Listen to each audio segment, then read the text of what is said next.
मोरा पिया मोसे बोलत नाही, राज जिया के खोलत नाही। बीच बीच में गाना वाना गा लिया करो, थोड़ा सा मन को हमेशा गाना गाना। ये अब लता मंगेशकर की तरह थोड़ी गाओगे, मुकेश थोड़ी हो कि हम सर गा नहीं पाते हैं तो गाओ।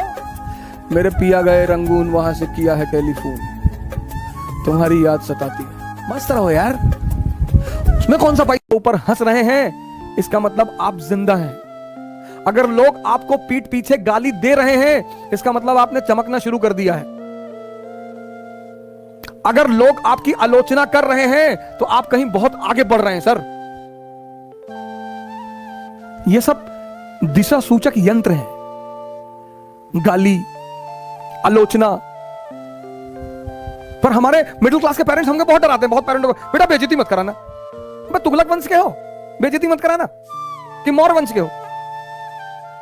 अंबेडकर की बेइज्जती हुई, उन्होंने मजा लिया, भगवान बन गए। गांधी की बेइज्जती हुई, उन्होंने मजा लिया, भगवान बन गए। चाणक्य की बेइज्जती हुई, मजा लिया, भगवान बन गए। बेइज्जती तो बहुत जरूरी चीज है सर जीवन में, वो ऑक्सीजन पैदा करती है, ऑक्सीजन, जज्बा, टेम्परामेंट। बेइज्जती बहुत जरूरी है सर, डरने की कोई बात नहीं। जिंदगी कॉन्सेप्ट क्लियर है, नौकरी एक ही करनी थी, वो मिली नहीं, उसके बाद नौकरी करनी ही नहीं थी सर। मैं किसी की नौकरी कर ही नहीं सकता सर, किसी की।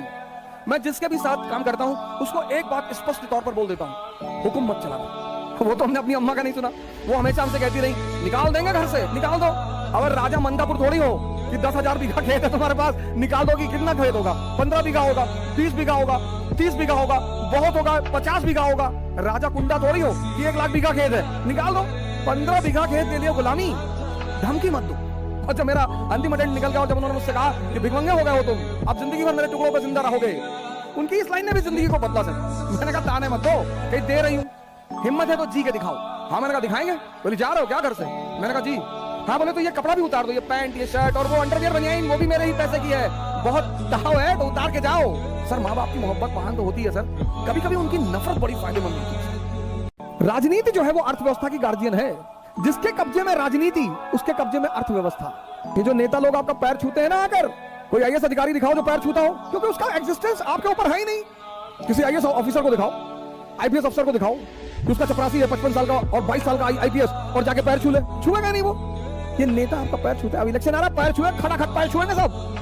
और गाँव में जाके तो गाय का पैर छूले, बकरी का पैर छूले, किसी का भी छूले। सर ये पैर छुआना बंद करवा दो। इतना पैसा आता है ना, 5 करोड़ तो सांसद निधि आती है, वो तो इनके लिए चाय पानी के लिए है, 25 करोड़ 5 साल में। बाकी तो ये अरबों रुपए का धंधा करते हैं। ये 100 करोड़ 200 करोड़ 300 करोड़ 400 करोड़ जो इलेक्शन में लगाते हैं ना सर, तो 1000 करोड़ 1500 करोड़ 2000 करोड़ कमाते हैं। तब तुम वीडियो खींच के डालते हो। गोंडा की शहरों पर, सड़कों पर पानी का भराव भरेगा ही जब तक इस देश की जनता पैसा लेकर वोट देगी, शराब लेकर वोट देगी, तब तक इस देश में नेता कभी अच्छा होगा ही नहीं, होगा ही नहीं। क्योंकि जो अच्छे लोग हैं उनके पास पैसा ही नहीं है। कलाम साहब, उनके पास कहां पैसा है? बहुत से लोग दुनिया में हैं जो समय काटते हैं। अरे भगवान, समय तुमको काट रहा है हर पल, तुम क्या समय को काटोगे? समय काटते समय मेरे बड़े सारे सर, ये गलतियां तो मैंने भी की हैं सर, मैं इससे इनकार नहीं करूंगा सर। आज मैं इस मंच पे बोलूंगा कि मैंने किया है सर, लेकिन कहते हैं कि वो बहुत ज्यादा समझदार है जो दूसरों की गलतियों से सीख ले। हम इलाहाबाद में थे, हमारे मित्र थे, मैं उन सबका नाम तो नहीं लूंगा लेकिन एक का लूंगा। वो आजकल इलाहाबाद हाईकोर्ट में लॉयर है, बड़ा अच्छा याराना है हमारा, और वो है माननीय अधिवक्ता हाईकोर्ट ज्ञानेंद्र प्रसाद महंत जी, मेहराबाद में रहते हैं इलाहाबाद में। और हम खेलते थे दहला पकड़, डबल दहला, डबल हाथ सर, रात रात भर खेलते थे सर। ऐसा लगता था कि कितना समय है हमारे पास, एग्जाम खत्म हो गया, लगता था बस खत्म, दुनिया खत्म, अब एग्जाम खत्म हो गया, दुनिया खत्म। समय को तुम कैसे काटते हो, ये बहुत इंपॉर्टेंट है सर, बहुत इंपॉर्टेंट सर। समय सबको काटना, समय काटना थोड़ी सर, वो तो कट ही रहा है।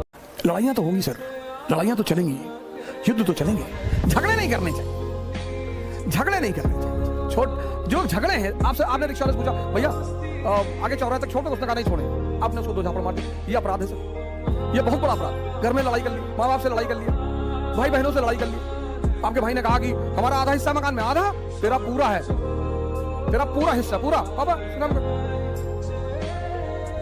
10, 20, 50। प्रधान जी की कल एक बात मैंने बताया नहीं, आज मैं बता दूं, उनकी सारी संपत्ति उनके भाइयों के नाम पे। हमसे कहते हैं कभी कभी, कहते हैं भैया इतना कमजोर जिंदगी में कभी नहीं रहेंगे कि 100 करोड़ रुपया ना इकट्ठा कर पाए। क्यों लौटे हो यार? जिसने भी तुमसे हिस्सा मांगा दे दो। जिस चीज के लिए लड़ोगे ना, तुम्हारी औकात उससे ज्यादा कभी नहीं होगी। पाकिस्तान मुल्क थोड़ी है सर, इजराइल मुल्क थोड़ी है, ये तो स्पॉन्सर्ड स्टेट्स हैं। गब्बर इनका इस्तेमाल करता है मजबूती से। Developed Pakistan would have been a boon for India. चलो बंटवारा हो गया तो कोई बात नहीं, लेकिन अगर पाकिस्तान डेवलप्ड हो गया होता, सर हमारे नेताओं को बहाना ही नहीं मिलता पाकिस्तान को हर बात को दोष देने का। ये हमारे देश के लोग हिंदुस्तान के नेताओं की धोती फाड़ डालते अगर आज पाकिस्तान में बुलेट ट्रेन चल रही होती, अगर आज पाकिस्तान इंडस्ट्रियलाइज्ड होता, अगर आज जैसे आज बांग्लादेश देखो पर कैपिटा इनकम बढ़ गई बांग्लादेश की हिंदुस्तान से। ओ छोटा सा बंगाली मुल्क दोनों को दिखा रहा है कि तुम लोग लड़ो। हाँ पाकिस्तान इंडिया, तुम लोग बहुत गंदा विवाद चल रहा, तुम लोग निपट लो। वो छोटा सा बांग्लादेश, उसकी पर कैपिटा इनकम बढ़ गई है सर। ये नंगे हमारे पड़ोसी हमारे नेताओं को बहाना मिला, पाकिस्तान ने क्या हैंडल पाकिस्तान। ये हमें जिंदगी भर बहला रहे थे पाकिस्तान खतरा है, पाकिस्तान खतरा तो चाइना था सर। और वहां के लोगों ने जब शिक्षा मांगा, रोजगार मांगा, तो उन्होंने कहा ये काफिर लैंड हिंदुस्तान, यहाँ वैसी साहब रहते हैं, ये काफिरों का देश है। पाकिस्तान को तो पश्चिम के लोगों ने पैदा किया, जिन्ना ने थोड़ी पैदा किया सर।